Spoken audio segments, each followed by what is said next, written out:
Hello' guys, আপুনি যদি এটা নতুন ক্ৰিয়েটাৰ হয় ইউটিউবে আপোনাক নিজে কয় আপুনি এইটো ট্ৰিক লগোৱা তাৰপিছত আপোনাৰ চেনেলটো মোৰ ওপৰত ভৰসা দিয়া, মই আপোনাৰ চেনেলটো গ্ৰ' কৰি দিম। এতিয়া আপোনালোকে ভাবিব আপোনাৰ চেনেলটো ইউটিউবে কিয় গ্ৰ' কৰি দিয়ে আৰু কেনেকৈ গ্ৰ' কৰি দিয়ে। মই কৈ দিওঁ যে ইউটিউবে ভাবে আপোনাৰ চেনেলটো গ্ৰ' হওক, আপোনাৰ মনিটাইজেশ্যন অন হওক, তাৰপিছত আপোনাৰ যিখিনি আৰ্নিং হ'ব তাৰে আৰ্নিং আধা ইউটিউবে ৰাখিব, আধা আপোনাক দিব।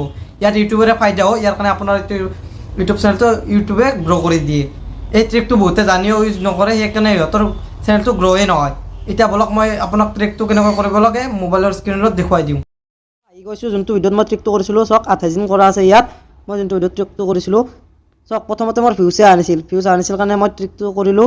চাওক ট্ৰিকটো কৰাৰ পিছত এই ভিউজ আহি আছে আৰু আহি আছে। চাওক প্ৰথমতে মোৰ ইমান ভিউ হৈছে 8টা, 5 ডিচেম্বৰত 8টা ভিউ হৈছে, তাৰপিছত 15টা আহিছে 10 ডিচেম্বৰত, তাৰপিছত 11টা, তাৰ ট্ৰিকটো কৰাৰ পিছত চাওক 32টা ভিউ, তাৰপিছত 70টা ভিউ, তাৰপিছত 36টা, তাৰপিছত 22টা, তাৰপিছত চাওক মানে সদায় আহি আছে ভিউজ। তো এতিয়া আমি চাওকচোন 24 ঘণ্টা 48 ঘণ্টাত কিমানটা ভিউ আছে। চাওক 48 ঘণ্টা 34টা ভিউ আছে। সৰু ইউটিউবাৰৰ হিচাপত কিন্তু বহুত ভিউৱে বুলি ক'ব পাৰি। আপোনালোকে যদি নতুন ইউটিউবাৰ আপোনালোকৰতো কথাই নাই, মোৰ ট্ৰিকটো কৰিলে আপোনালোকৰ ভিউ আহি থাকিব আৰু ছাবস্ক্ৰাইবাৰো বাঢ়িব। চাওক 34টা ভিউ আছে, ইউটিউব চাৰ্চত 20টা আৰু ছাগেষ্টেডটো গৈছে ভিডিঅ'টো, ছাগেষ্টেডটো গ'লে ভাল। আপোনালোকে আৰু এটা বস্তু যাব, তাৰপিছত আপোনালোকে যাব যোনটো ভিডিঅ' মানে আপোনালোকে কৰিব খুজিছে ট্ৰিকটো, সেইটো ভিডিঅ'ত ভিউ মূৰত যোৱাৰ পিছত তাতে ৰিচ বোলা অপশ্যন আছে, ৰিচত যাব। ৰিচত যোৱাৰ পিছত আপোনালোকে চাওক ইউটিউব চাৰ্চৰ 79% আহিছে।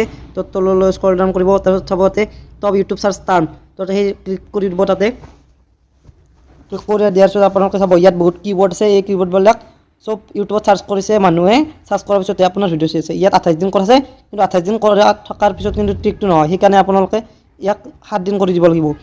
7 দিন কৰি দিয়াৰ পিছত ইয়াত আৰু কিবৰ্ড আহিব। মোৰ অলপ নেটৱৰ্ক শ্ল' ৰ'ব, কৰি দিলোঁ। মোৰ অলপ নেটৱৰ্ক শ্ল' মাৰিছিল, সেইকাৰণে ভিডিঅ'টো ৰখাই দিছিলোঁ। চব 7 দিন কৰি দিয়াৰ পিছত ইয়াত বিভিন্ন ধৰণৰ কিবৰ্ড আছে, এইবিলাক চব ইউটিউবত চাৰ্চ কৰিছে। এই কিবৰ্ডবোৰৰ গোটা কিবৰ্ড লগালে কিন্তু নহ'ব, আপোনালোকে গোটা কিবৰ্ড লগাব নালাগে। ইয়াৰ মোটামুটি 15টা বা 20টা, কমচে কম 20টাৰ ওপৰত যাব নোৱাৰে, কিন্তু 15টা বা 20টা ইমান থাকিলে ভাল আৰু তেতিয়া আপোনালোকৰ ভিউজ আহিয়ে থাকিব। তো এই কিবৰ্ডবিলাক আপুনি কপি কৰি ল'ব নোটপেডত, হয়তো কিবা স্ক্ৰীনশ্বট মাৰি আপোনালোকে চাই দি থাকিব পাৰিব। তো ইয়াত বেক কৰি দিব, বেক কৰি দিয়াৰ পিছত ভিডিঅ'টো এডিট বোলা অপশ্যনত ক্লিক কৰি দিব।